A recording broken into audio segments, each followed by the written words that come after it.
शं नो विष्णुरुत्तमः नमो ब्रह्मणे नमस्ते वायो त्वमेव प्रत्यक्षं ब्रह्मासि त्वामेव प्रत्यक्षं ब्रह्म वदिष्यामि ऋतं वदिष्यामि सत्यं वदिष्यामि तन्मामवतु तद्वक्तारमवतु अवतु मामवतु वक्तारम् अवतु मामवतु वक्तारम्। ॐ शान्ति शान्ति शान्ति। पूज्यपाद स्वामी जी बिजनौर से हमारे बीच में पधारे आदरणीय पंडित नरेश दत्त जी आए, उनके साथ हमारे बीच में पधारे हुए श्री हरिओम शरण जी, अमित जी और उनके सुपुत्र नरेंद्र जी जो अभी अभी पधारे हैं। आर्य समाज मुंबई के आचार्य महेंद्र जी शास्त्री, आचार्य विमल जी शास्त्री, वंदनीय मातृशक्ति, धर्म प्रेमी सज्जनों, प्यारे बच्चों,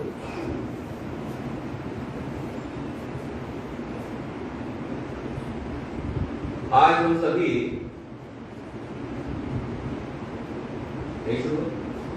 महर्षि दयानंद का 200वां जन्मदिन मना रहे हैं। 12 फरवरी 1824 को टंकारा में महर्षि दयानंद सरस्वती का जन्म हुआ और उन्होंने अपने जीवन में जो महान कार्य किए और ऋषियों की जो उदात्त परंपरा हमारे महान पूर्वजों ने हम तक पहुंचाई थी, उस परंपरा को उन्होंने पुनर्जीवित करने का, उसका पुनरुद्धार करने का कार्य किया।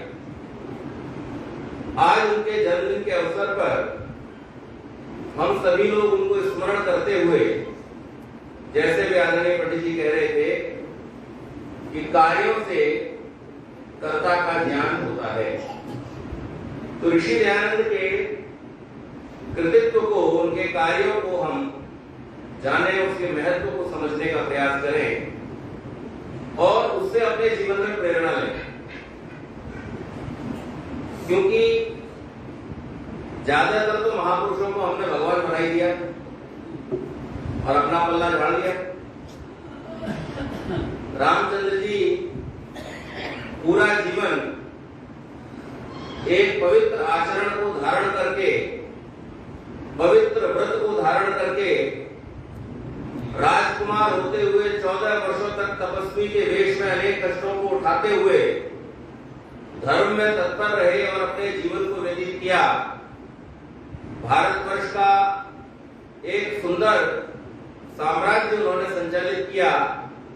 ऐसा राज्य संचालित किया, न भूतो न भविष्यति।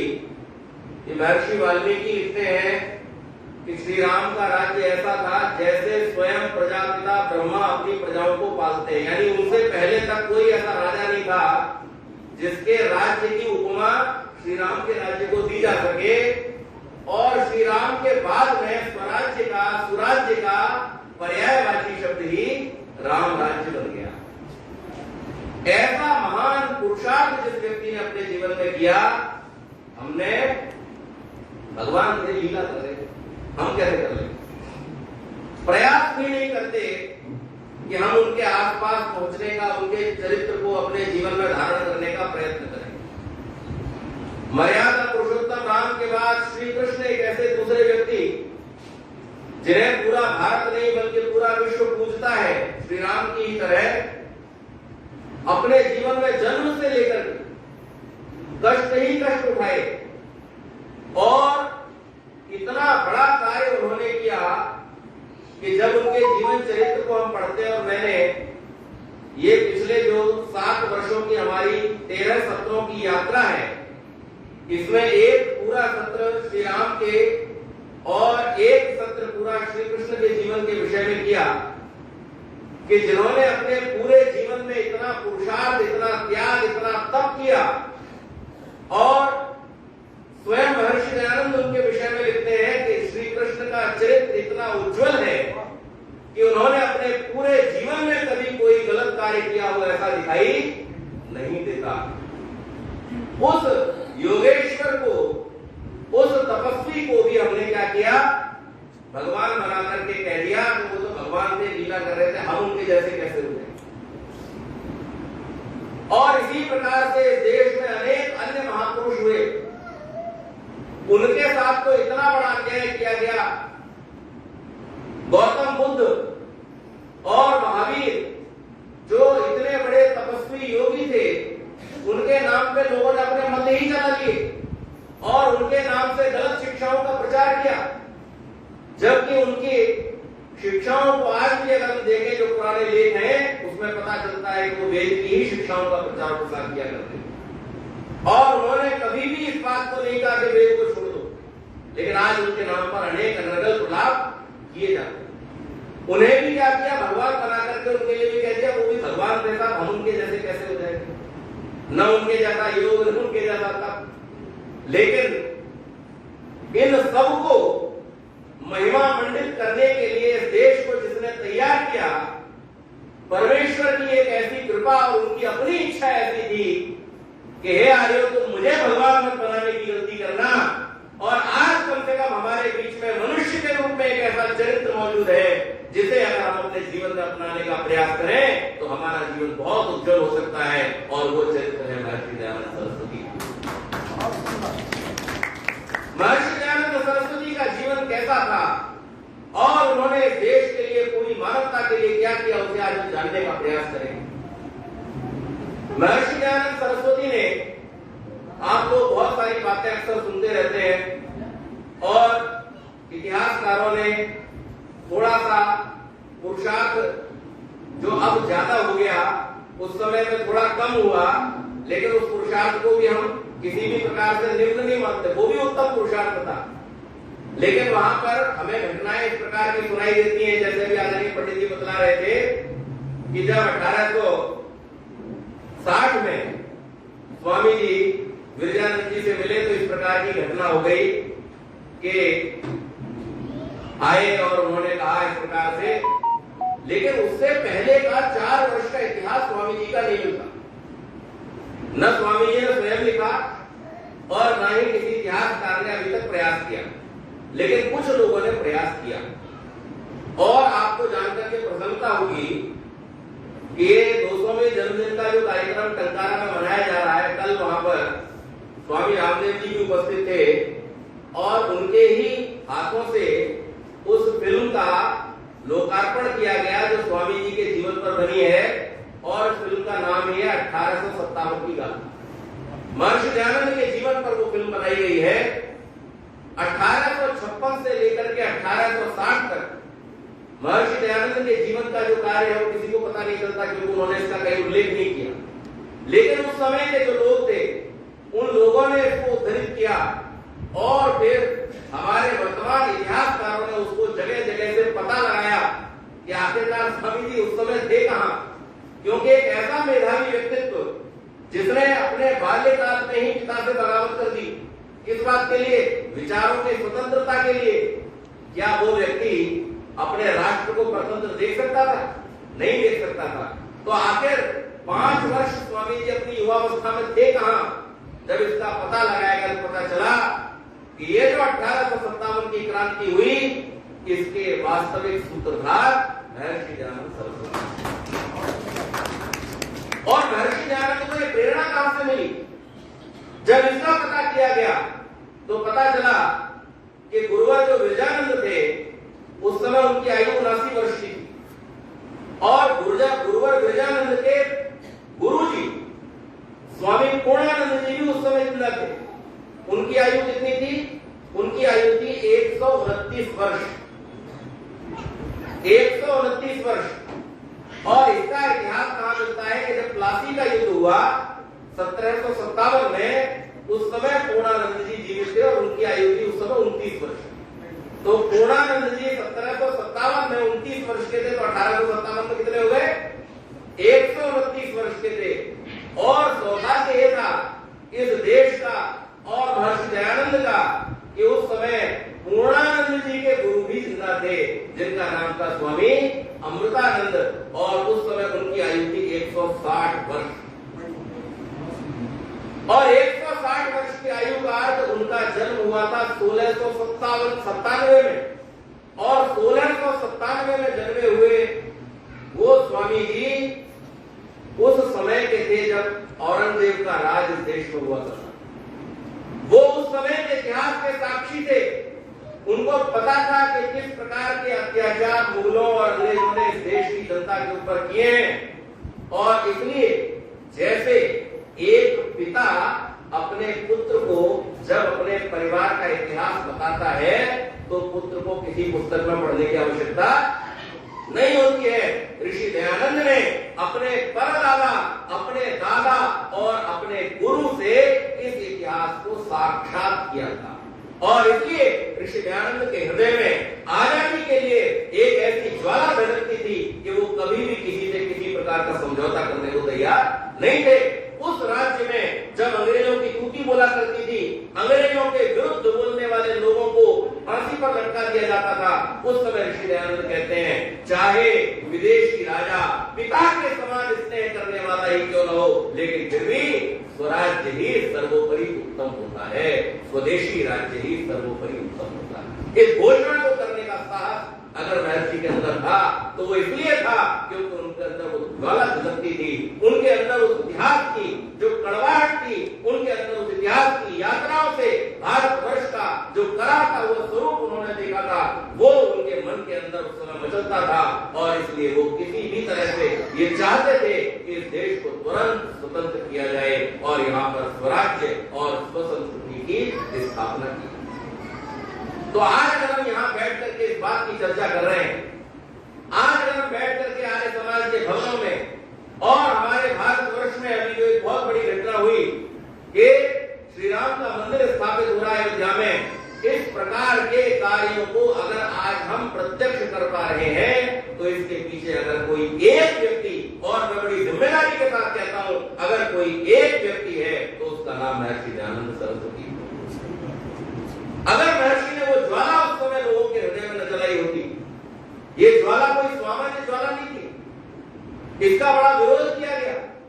हम अपने आप को सौभाग्यशाली भी मानते हैं और कहीं थोड़ा बहुत दुर्भाग्य भी है कि बचपन में हम लोगों ने जो इतिहास पढ़ा है वो इतिहास जानबूझ करके इस देश की जो गौरवशाली परंपरा है, इस देश में वास्तविक रूप से जिन लोगों ने इस देश को स्वतंत्र कराने का कार्य किया, उन लोगों के इतिहास के साथ में छेड़छाड़ की गई है। हम लोगों को ये बताया जाता है 3 फिल्म एक साथ बनी भगत सिंह के जीवन पर। इस देश में 3 पिक्चर एक साथ बनी, एक ही वर्ष में अलग अलग कलाकारों ने 3 फिल्में भगत सिंह के ऊपर बनाई, और तीनों फिल्मों में भगत सिंह को क्या दिखाया गया?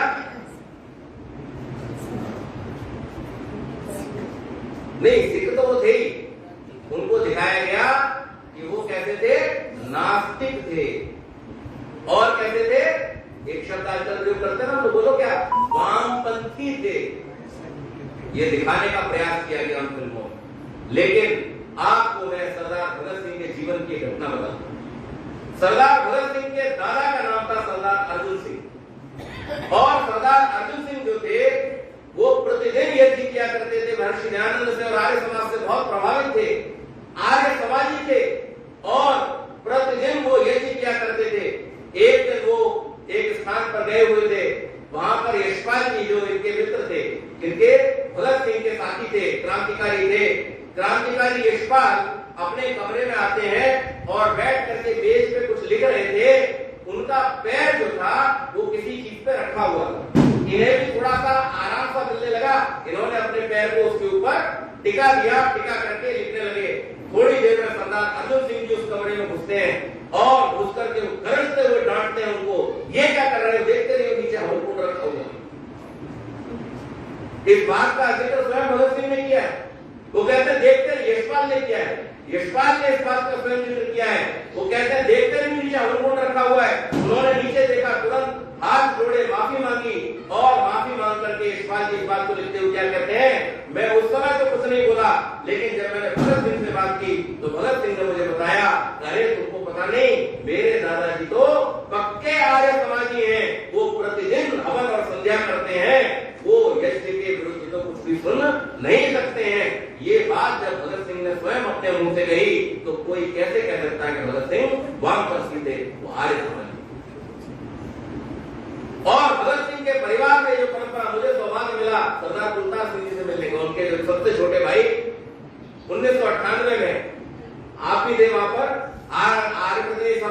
प्रदेश का वार्षिक अधिवेशन था।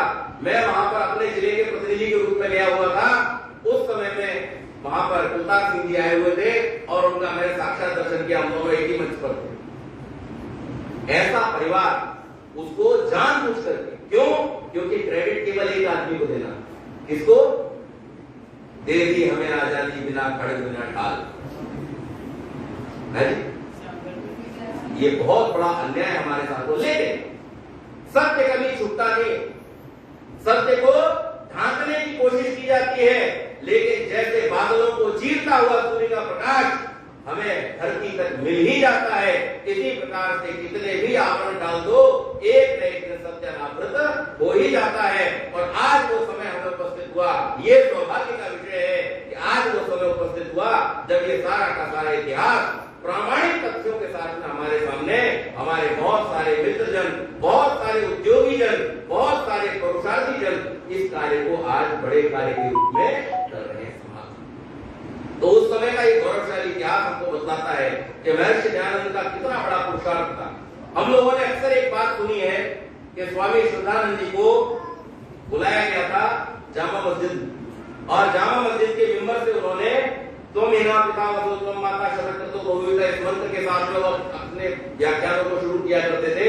उन्होंने वहां पर भी इस मंत्र को बोल करके अपने व्याख्यान को शुरू किया और परमात्मा के नामों पर उन्होंने वहां पर व्याख्यान किया, परमात्मा के ऊपर व्याख्यान किया। लेकिन इससे पहले महर्षि दयानंद को टीजे स्कॉट ने चर्च में बुलाया और वहां पर स्वामी जी ने जाकर के स्वयं किरानियों की, यानी वो किरानी कहा करते थे उस समय, क्रिश्चियंस की, उन्हीं की जाकर के वहां पर समीक्षा की। और कमाल की बात यह थी कि उनके द्वारा की गई उस समीक्षा को वहां बैठे सब लोग मौन होकर के चुपचाप सुनते रहे। किसी ने भी विरोध करने की हिम्मत नहीं की। बाद में वहां के एक लाला जी थे, उनको संदेश दिया गया, अरे स्वामी जी से कहो थोड़ी नरमी बरतें, ऐसी बातें अगर करेंगे तो अधिकारी लोग नाराज हो जाएंगे। तो फिर उसी दिन की सभा में टीजे स्कॉट ही वहां पर उपस्थित थे और वहां के कलेक्टर, कमिश्नर सब वहां पर उपस्थित थे। उस सभा में स्वामी जी गर्जना करते हुए कहते हैं, पहले तो बड़े सौम्य वाक्य उन्होंने बोलते हुए कहा कि आज हमारे पास में संदेशा आया है कि आप अपने व्याख्यानों में थोड़ी नरमी बरता कीजिए, नहीं तो अधिकारीगण नाराज हो जाएंगे। और इसको बोलने के बाद स्वामी जी एकदम गरज उठते हैं, रूप बदल जाता है, चेहरे पर लालिमा छा जाती है और स्वामी जी गरज करके कहते हैं, अरे तुम हमको क्या धमकी देते हो? हमें मारने का सामर्थ्य जिसमें हो वो सामने आए। अभी आदरणीय पंडित जी बता रहे थे, स्वामी जी कहते थे, हम जो है उसे तो तुम छू भी नहीं सकते।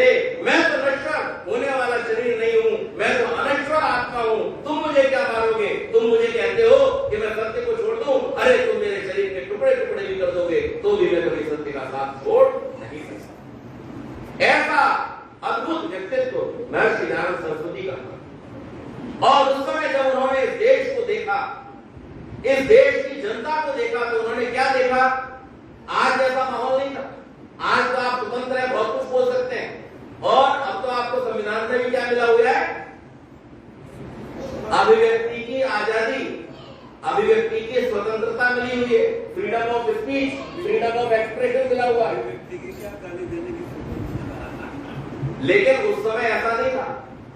अंग्रेजों के खिलाफ एक शब्द भी आपने बोला, उठा करके न कोई मुकदमा न कोई सुनवाई। अगर मुकदमा और सुनवाई ढोंग के लिए की भी जाती थी तो वहां आपकी सुनवाई नहीं होती थी, वहां वही बोलते थे और वही सुनते थे और वही अपना फैसला जो मनमाना होता था सुना देते थे। किसी को भी फांसी की सजा दे देते थे, किसी को भी काला पानी की सजा दे देते थे। उस समय में ऋषि दयानंद ने जब इस देश के लोगों को प्रताड़ित होते हुए देखा, इस देश की संस्कृति को और अपसंस्कृति में बदलते हुए देखा, मैकॉले के उस जात को फैलते हुए देखा, उस समय स्वामी जी अपनी पीड़ा व्यक्त करते हुए क्या कहते हैं? एक दिन स्वामी जी टहल रहे थे, रात्रि का समय था, वहां का एक कर्मचारी आया उनकी पश्चात सुनकर के, स्वामी जी क्या बात है, कोई शारीरिक कष्ट है, किसी प्रकार का कोई आपको दुख है, परेशानी है, आप मुझे बताएं, मैं सेवा में उपस्थित हूं। स्वामी जी कहते हैं, मेरा जो दुख है उसे तुम दूर नहीं कर सकते, मुझे कोई शारीरिक कष्ट नहीं है, लेकिन मुझे मानसिक कष्ट है। और वो क्या कष्ट है कि आज इस देश में धड़ाधड़ परिवर्तन हो रहा है। हमारे देश के जो भाई जिनको हमने अपने से अलग कर दिया है उनको परिवर्तित करके धर्म में मिलाया जा रहा है। मुझे इस बात की चिंता है, हमारे धर्माधिकारी सोए हुए हैं, वो क्यों नहीं जागते?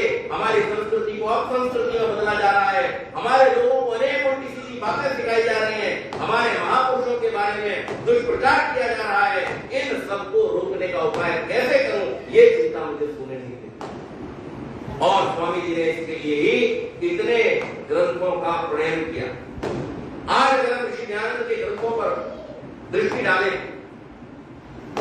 हम आज महर्षि पतंजलि की बात करते हैं, हम आज महर्षि गौतम और प्रणाद जैमिनी की बात करते हैं, हम आज वाल्मीकि ऋषि के रामायण की बात करते हैं, और इन सबको पीछे छोड़ दीजिए, हम आज वेद की बात करते हैं।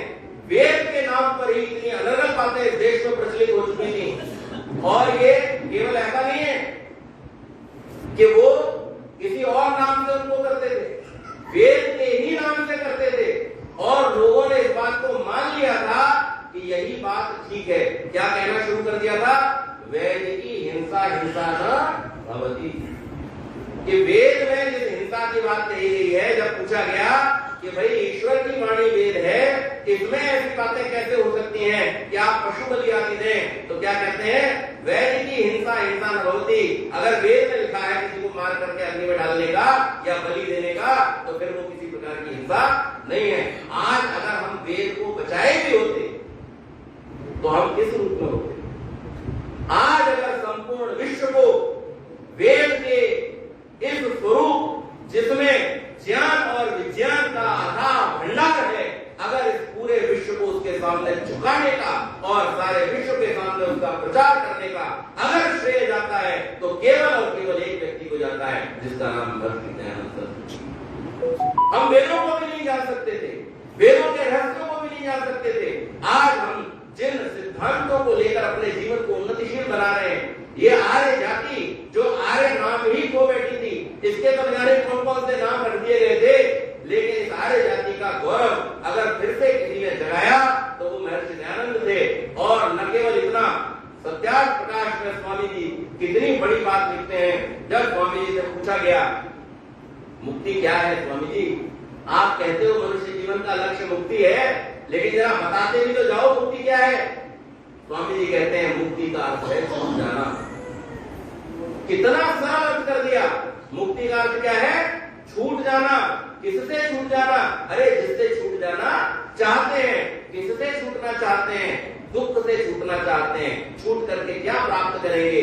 छूट करके सुख और परमात्मा का आनंद प्राप्त करेंगे। इससे पहले मुक्ति की ऐसी व्याख्या कभी किसी ने नहीं की थी, और उन्होंने लोगों को ये बतलाया कि ये मुक्ति ही तुम्हारे जीवन का परम लक्ष्य है, लेकिन इसको प्राप्त करना इतना आसान काम भी नहीं है। इसके लिए तुम्हें तैयार होना पड़ेगा, इसके लिए अपने आप को मजबूत करना पड़ेगा। और कैसे मजबूत करना पड़ेगा? बड़े सरल तरीके से बतला देते हैं कि हमारे जीवन में 4 चीजों को हमें अपनाना पड़ेगा। पहला क्या? विवेक को जागृत करना पड़ेगा। हमारा विवेक जब तक नहीं जागेगा, क्या विवेक खोया हुआ था? तो स्वामी जी परिभाषा लिखते हैं, आत्मा में अनात्मा और अनात्मा में आत्मा की प्रवृत्ति करना, ये क्या है? अविवेक। और ये खाया नहीं था, आज भी ये है नहीं। जिन पुराणों के आधार पर, अब मैं आपको मजेदार बात बताऊं, जिन पुराणों के आधार पर आज हम ये बहुत सारी भव्य मूर्तियां बना करके और उनके साथ में जो उपचार के नाम पर करते हैं, मूर्ति बनाने के लिए तो ऋषि दयानंद ने भी बनानी है, लेकिन जो हम करते हैं उनके साथ, उसके लिए स्वयं उन पुराणों में क्या लिखा हुआ है वो लिखते हैं, पत्थर आदि की प्रतिमा बनाकर उनको पूजने वाला मूर्ख और शूद्रवत है। स्वयं पुराण कह रहा है इस बात को कि पत्थर की प्रतिमा बना करके उसको पूजने वाला कौन है? मूर्ख और शूद्रवत है। अब आप सोच लीजिए कि आप किसकी बात मानेंगे। वेद ने तो मना किया ही किया था, लेकिन पुराण भी आपको मूर्ख की संज्ञा देता है अगर आप वो काम करते हैं। तो ऋषि दयानंद ने इस बात को लोगों को बताया और उन्होंने कहा, तुम अगर अपने जीवन लक्ष्य को प्राप्त करना चाहते हो, अपने जीवन में उन्नति करना चाहते हो, तो तुम्हें विवेक को अपने अंदर जागृत करना होगा, इस ज्ञान को अपने अंदर जागृत करना होगा कि तुम किसको पूजो, कौन पूजनीय है। और ऋषि दयानंद लिखते हैं परमात्मा ही उपासना करने योग्य है, अन्य किसी की उपासना नहीं करनी चाहिए, परमात्मा ही केवल उपासना करने के योग्य है। और साथ में बतला देते हैं कि तुम जिसके लिए डरते हो और पाप कर्म करते हो, ये तुम्हारा शरीर कैसा है इसको भी अच्छी तरह जान लेना कि ये तो तुमसे एक दिन छूट ही जाएगा, ये तुम्हारे साथ सदा रहने वाला नहीं है। तो जिसकी तुम रक्षा कर रहे हो वो रक्षणीय नहीं है, वो रक्षा कितनी भी कर लो लेकिन वो एक न एक दिन छूट जाएगा। लेकिन वास्तव में जिसकी रक्षा करनी चाहिए उसको तुमने उपेक्षित कर रखा है। और फिर वेद के मंत्र को लेकर के स्वामी जी उपदेश करते हैं, असुरिया नाम ते लोका अन्येन तमसा वृता तांस्ते प्रेत्या विगच्छन्ति एके चात्मानोजना। अरे मनुष्य, तू आत्महत्या कर रहा है अगर तूने अपने विवेक को जागृत नहीं किया। इन पाप कर्मों में लिप्त होकर के तू आत्महत्या कर रहा है। ये बात स्वामी जी दर्शना के साथ कहते हैं। आगे क्या कहते हैं? वैराग्य। जब तुम जान जाओ कि इस संसार की वास्तविकता क्या है, जब तुम जान जाओ तुम्हारे जीवन की वास्तविकता क्या है, और जब तुम जान जाओ कि तुम्हारे इस संसार में आने का प्रयोजन क्या है, तो जो छोड़ने योग्य है उसको छोड़ देना, अर्थात अधर्म आचरण को छोड़ देना और धर्म आचरण को, सत्य आचरण को, श्रेष्ठ आचरण को अपने जीवन में धारण कर देना। वैराग्य का मतलब कमंडल लेकर के जंगल में चले जाना नहीं। ऋषि दयानंद वैराग्य की जो परिभाषा देते हैं, अधर्म आचरण को छोड़ करके धर्म आचरण को धारण करना, इसका नाम क्या है? इसका नाम वैराग्य है। इतनी सुंदर परिभाषा है ऋषि दयानंद ने दी कि उन्होंने उससे पहले के जितने भी हमारे मनों में संशय थे उन सारे संशयों को दूर करने का इंतजाम अपने ग्रंथों में कर दिया। आपको बताना चाहता हूं, एक स्थान पर स्वामी जी शाहजहांपुर में स्वामी जी के व्याख्यान हुए और वहां से फिर स्वामी जी ने काशी में पहले शास्त्रार्थ हो चुका था तो ये बाकायदा विज्ञापन छपाया कि मैं फिर से कुछ समय के लिए काशी में आ रहा हूं। और काशी में वो लगभग 1.5-2 महीना रुके। उस समय में उन्होंने अनेक विज्ञापन वहां पर लोकली भी छपाए कि मैं यहाँ पर हूँ, किसी को भी कोई शंका है, किसी को भी किसी प्रकार के वेदों के विषय में प्रश्न है तो कृपा करके मेरे पास आइए, मैं उनका समाधान करूंगा। बहुत समय बीत गया। उसके बाद में जब स्वामी जी चलने लगे, एंड उस दिन एक वहां पर इंस्पेक्टर साहब थे, वो अपने 30-31 प्रश्नों की लिस्ट लेकर के स्वामी जी के पास में उपस्थित हुए कि स्वामी जी अब आप चलने लगे हैं, मैं इन प्रश्नों के बनाने में ही मुझे बहुत लंबा समय चला गया, लेकिन मैं आपको लिख करके दे रहा हूं, आप कृपा करके मेरे इन प्रश्नों का समाधान कीजिएगा।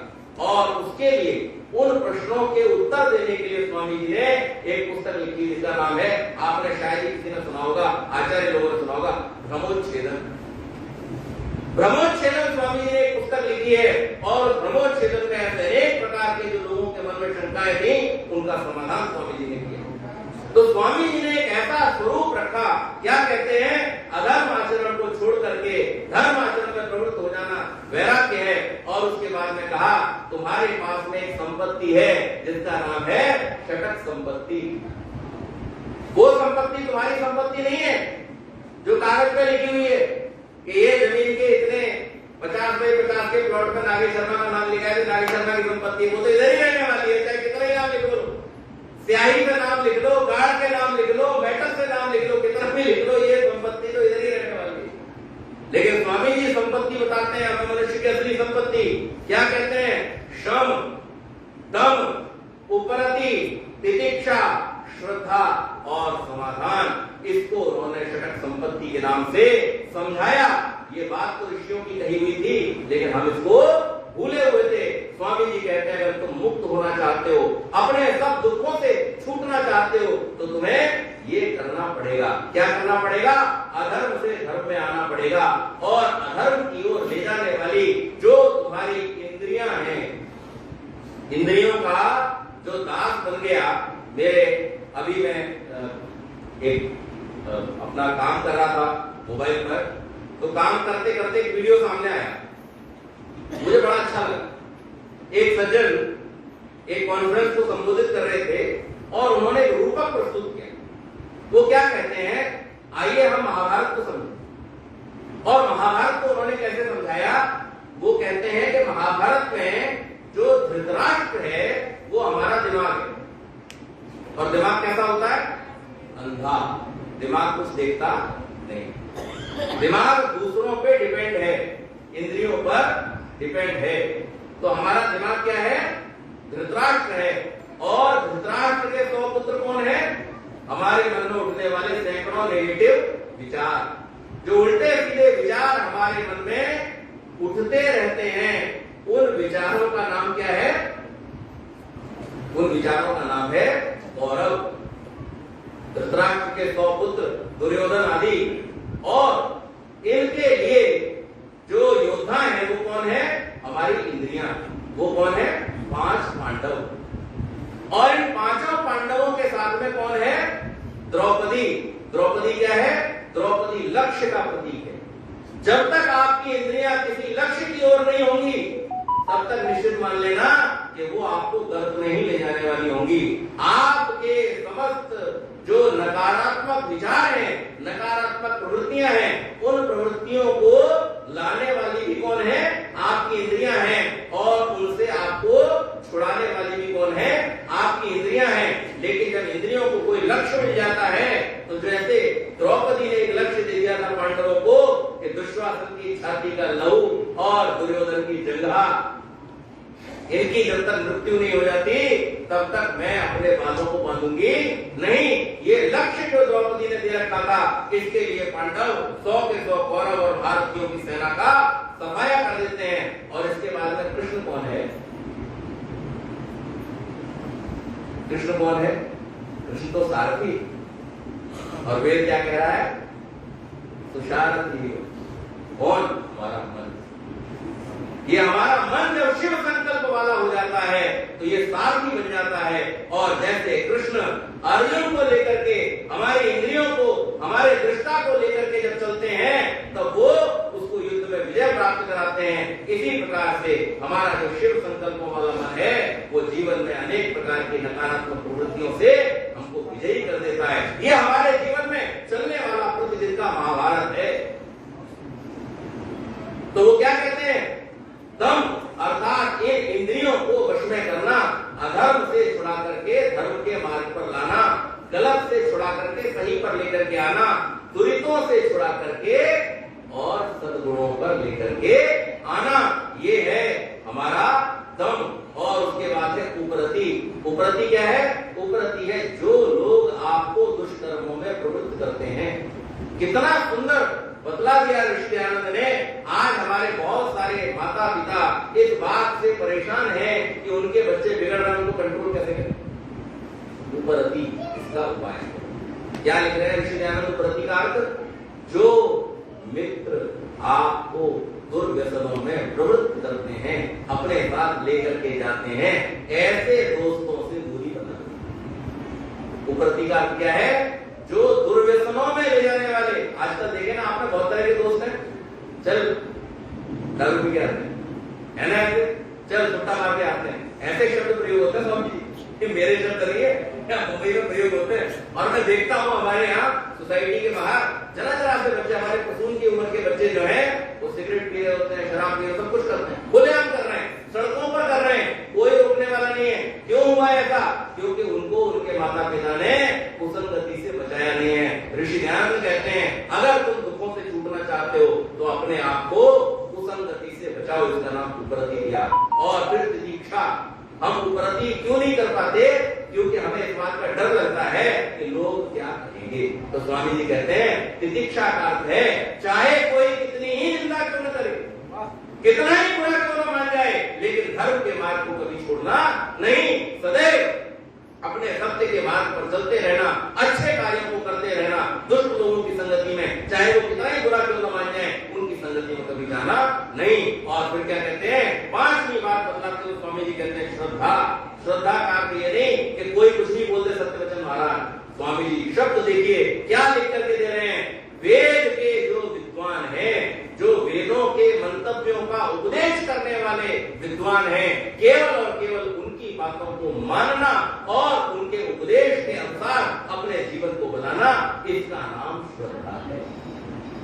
श्रद्धा का अर्थ ये नहीं कि हम तो साथ यहाँ भी गंगा गए तो गंगा दास, जमुना गए तो उसका नाम श्रद्धा। श्रद्धा का कितना सुंदर अर्थ कर दिया। और इसके बाद स्वामी जी कहते हैं कि जब इन सब से तुम्हारे मन में इस बात की प्रवृत्ति हो जाए कि निश्चय हो जाए कि वेद का मंतव्य क्या है, तब अपने मन को सब ओर से हटा करके ईश्वर में लगा देना, इसका नाम समाधान है। और फिर कहते हैं जब तुम ऐसा प्रयास करोगे तब तुम्हें चौथा रास्ता मिलेगा, जिसका नाम है मुमुक्षत्व। तो विवेक, वैराग्य, षटक संपत्ति और मुमुक्षत्व के द्वारा मुक्ति का मार्ग बताने वाला अगर कोई महापुरुष है तो उसका नाम महर्षि दयानंद सरस्वती। इतना सुंदर विवेचन उन्होंने शास्त्रों का हमारे सामने किया है। हम अगर उन महर्षियों के शास्त्रों को स्वयं पढ़ने बैठे आज के युग में तो पढ़ना बड़ा मुश्किल काम है। मैंने आपको जैसे बतलाया, वेद के मंत्रों का अर्थ उल्टा सीधा लोगों ने कर रखा था, मनमाना लोगों ने कर रखा था, लेकिन आर्ष पद्धति से कैसे वेदों के मंत्रों का अर्थ किया जाना चाहिए। और स्वामी जी ने क्या बात कही, स्वामी जी कहते हैं वेद के मंत्रों का अर्थ यौगिक होता है। यौगिक, ये यौगिक शब्द जो है ना, ये अपने आप में बड़ा महत्वपूर्ण है। यौगिक का अर्थ क्या है, जहां पर जैसा प्रसंग है, जहां पर मंत्र का जो देवता और ऋषि है, जहां पर जो बात पूरे मंत्र में कही जा रही है, उस प्रयोजन को सिद्ध करने वाला जो अर्थ है वही मंत्र का वास्तविक अर्थ होता है। कुछ भी कोई भी अर्थ कर देना, जैसे एक शब्द के अनेक अर्थ होते हैं, उन अर्थों में से केवल उसी अर्थ का धारण वहां पर होना चाहिए जो उस मंत्र के बाकी हिस्से के साथ में क्या रखता है, जुड़ाव रखता है, उसका रेफरेंस। इतनी बड़ी बात अगर किसी ने हमें आधुनिक युग में बतलाई है तो महर्षि दयानंद। और इसके साथ साथ इस देश को स्वतंत्र कराना, वेदों का उद्धार करना, हमारी संस्कृति का पुनर्जीवन। ऋषि दयानंद वो पहले व्यक्ति थे जिन्होंने स्वदेश और स्वसंस्कृति का नारा दिया।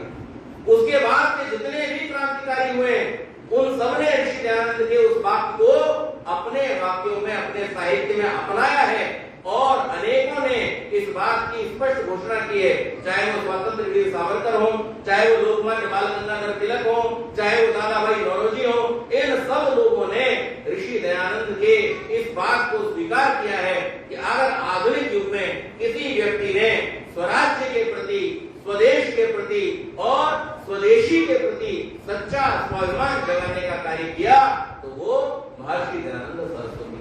इसके साथ साथ उस समय समाज में ऐसी भयानक कुरीतियां फैली हुई थी। आप कल्पना कीजिए, छोटी छोटी बच्चियां 4-4, 5-5 साल की, जिन्होंने अभी ठीक से बोलना नहीं सीखा है, उनके विवाह कर दिए जाते। बाल विवाह देश में हुआ करता था। ऐसी कुप्रथा यहाँ पर चल पड़ी थी। और क्या कहा करते थे, श्लोक बना रखे थे। आप कभी सत्यार्थ प्रकाश को पढ़ना, मैं सबके सामने उन श्लोकों के मतलब यहाँ पे समझा नहीं सकता और संस्कृत आपको समझ में आएगी। इसलिए आप कभी ये पुरुषार्थ करना है सत्यार्थ प्रकाश को पढ़ना। और कौन सा समुल्लास पढ़ना, 11वां समुल्लास पढ़ना। 11वें समुल्लास में स्वामी जी ने बताया स्पष्ट रूप से क्या क्या होता था यहाँ पर। स्वामी जी ने कहा, कौन सी जगह पढ़ के आए हो भाई, किस जगह तुमने ये पढ़ लिया, कौन से शास्त्र में लिखा है। कहा वेदों में ऐसा लिखा है। उन्होंने सामने वेद का प्रमाण रख दिया और कहते हैं वेद तो कहता है कि ब्रह्मचर्य पूर्वक वेदाध्ययन करती हुई ब्रह्मचारिणी कन्या युवा अवस्था में पति का वरण करे। इस बात को काटने का सामर्थ्य न उस समय हरिद्वार के पंडितों में था, न काशी के पंडितों में था। और स्वामी जी की जय जयकार हुई और इस देश में इस तरह का कानून बनाया गया कि किसी भी छोटी बच्ची का विवाह नहीं किया जाता। शिक्षा की बात होती थी, नारियों को शिक्षा नहीं होनी चाहिए। यदेव आचम कल्याणी, इस मंत्र को बोलते हुए स्वामी जी कहते हैं, जब वेद स्वयं इस बात की घोषणा कर रहा है कि ये सबके लिए है, हर व्यक्ति के लिए है, स्त्री हो कि पुरुष हो, सबको परमात्मा ने एक जैसा अधिकार दिया है। तुम कौन होते इस अधिकार को छीनने वाले। जब इस मंत्र को गुंजायमान ऋषि करते हैं तो सारे के सारे लोग उनके सामने नतमस्तक हो जाते हैं। और इस देश में शिक्षा का कानून पास हुआ और उसका भी श्रेय अगर किसी को जाता है तो वो महर्षि दयानंद सरस्वती को जाता है। आप जीवन की कोई भी समस्या पर विचार करें, चाहे वो शिक्षा को लेकर के हो, चाहे राजनीति को लेकर के हो, चाहे वो आपके आहार यानी आचार अनाचार को लेकर के, भक्षा भक्षी को लेकर के हो, हम लोगों का जो आहार था वो इतना बिगड़ चुका था, आज भी बिगड़ा हुआ है, तो सुधरा नहीं, अब भी बिगड़ा हुआ है। लेकिन ऋषि दयानंद ने इस विषय को भी छोटा नहीं माना, पूरा का पूरा एक समुल्लास इसके ऊपर लिखा है। आचार, अनाचार, भक्ष, अभक्ष, इसके ऊपर 10वां समुल्लास स्वामी जी ने सत्यार्थ प्रकाश में लिखा। और वो कहते हैं कि हमें क्या खाना चाहिए और क्या नहीं खाना चाहिए।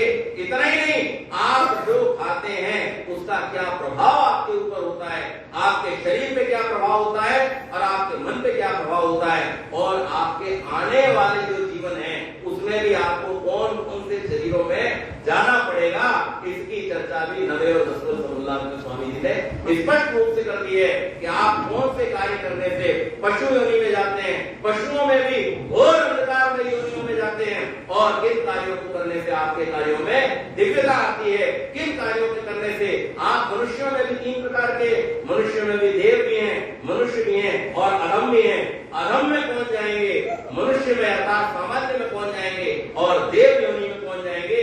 इस सारी व्याख्या को मनुस्मृति के आधार पर महर्षि दयानंद सरस्वती वहां पर करते हैं और वेद का वहां पर प्रमाण। तो इन सारे संशयों को दूर करने का महर्षि ने कार्य किया, और इसके साथ साथ उन्होंने हमको ये भी बताया कि हमारी शिक्षा कैसी होनी चाहिए। आज आप मुझे बताइए, आप में से कितने लोग इस बात को मानते हैं कि महर्षि दयानंद सरस्वती विद्वान थे? किसी को डाउट है? सब मानते? जिनने हाथ नहीं उठाया वो भी मानते? सब मानते। चलो, हाथ किसी कारण से बिजी होगा कहीं बार। यदि महर्षि दयानंद सरस्वती विद्वान थे, तो आप में से कितने लोग इस बात को भी मानते हैं कि वो आर्य जाति का और भारतीयों का कल्याण चाहते थे? कितने लोग इस बात को मानते हैं? सब मानते हैं। महर्षि दयानंद विद्वान भी थे। महर्षि दयानंद हम सबका, भारतीयों का और पूरे विश्व के मनुष्यों का कल्याण भी चाहते थे। तो फिर अब आप मुझे बताइए, हम में से कितने लोग महर्षि दयानंद की बात को मानने के लिए तैयार हैं? तैयार है? तो फिर आप लोग महर्षि दयानंद की बातों को जानें। और उनमें सबसे महत्वपूर्ण बात क्या है? 3 बातें आपको बतला देता हूं। इन बातों को आप अपने जीवन में गांठ बांध लीजिए। मैं संक्षेप में समाप्त करूंगा। ऋषि के ऊपर तो 7 दिन बोल सकते हैं। 3 बातें बहुत महत्वपूर्ण है। आज ऋषि के जन्मदिन पर मैं इन बातों को कहना चाहता हूं। पहली बात, ऋषि दयानंद ने जहां से अपने अमर ग्रंथ सत्यार्थ प्रकाश को शुरू किया, ऋषि दयानंद अपेक्षा रखते हैं कि प्रत्येक माता पिता अपनी संतान को ईश्वर भक्त बनाएं। आप में से कितने लोग अपने संतान को ईश्वर भक्त बनाना चाहते हैं? स्वामी जी कहते हैं, ईश्वर भक्त जो संतान होगी वो चरित्रवान होगी। ईश्वर भक्त जो संतान होगी वो माता पिता की सेवा करने वाली होगी। ईश्वर भक्त जो संतान होगी वो राष्ट्र के प्रति सम्मान रखने वाली होगी, संस्कृति के प्रति सम्मान रखने वाली होगी। जो कितना भी पढ़ा लिखा हो परंतु ईश्वर भक्त नहीं हुआ, तो ये मान लीजिए कि पढ़े लिखे डॉक्टर, पढ़े लिखे इंजीनियर, पढ़े लिखे सीए क्या क्या कर रहे हैं, ये मुझे अलग से कहने की आवश्यकता नहीं। तो सबसे पहली अपेक्षा उन्होंने की आर्यों से, अपनी संतान को ईश्वर भक्त बनाओ। और दूसरी अपेक्षा क्या की? उन्होंने शिक्षा पर कलम चलाते हुए कहा कि मातृमान, पितृमान, आचार्यमान पुरुषो वेदा, कि आप स्वयं योग्य बने। अगर आप माता पिता बनना चाहते हैं तो देखो, हमारे राष्ट्र की और हमारी संस्कृति की एक बहुत बड़ी विशेषता है। हमारी संस्कृति में, वेदों में, शास्त्रों में हर एक आदमी को शादी करने का अधिकार नहीं, और उस व्यक्ति को पापी कहा गया है जो इस बात को जानते हुए कि मैं अपनी संतान का ठीक से पालन नहीं कर सकता फिर भी विवाह करके संतान को जन्म देता है, ऐसे व्यक्ति को पापी कहा गया है, बहुत पाप करता। तो इसलिए स्वामी जी कहते हैं, माता पिता स्वयं योग्य बने। माता के लिए क्या कहते हैं? प्रशस्ता, धार्मिकी, विदुषी माता विद्यते यज्ञ स मातृमान। जिसकी माता कैसी हो? प्रशस्त कार्यों को करने वाली हो, कभी भी निंदित कार्यों को करने वाली नहीं हो, धार्मिक हो और विदुषी हो, ऐसी माता जिसको मिली है सौभाग्यशाली है और उसे मातृमान कहा गया। ऐसा ही पिता जिसको मिला है जो सदाचरण करने वाला है, धर्माचरण करने वाला है, अनुव्रता पितृ पुत्रों की परंपरा को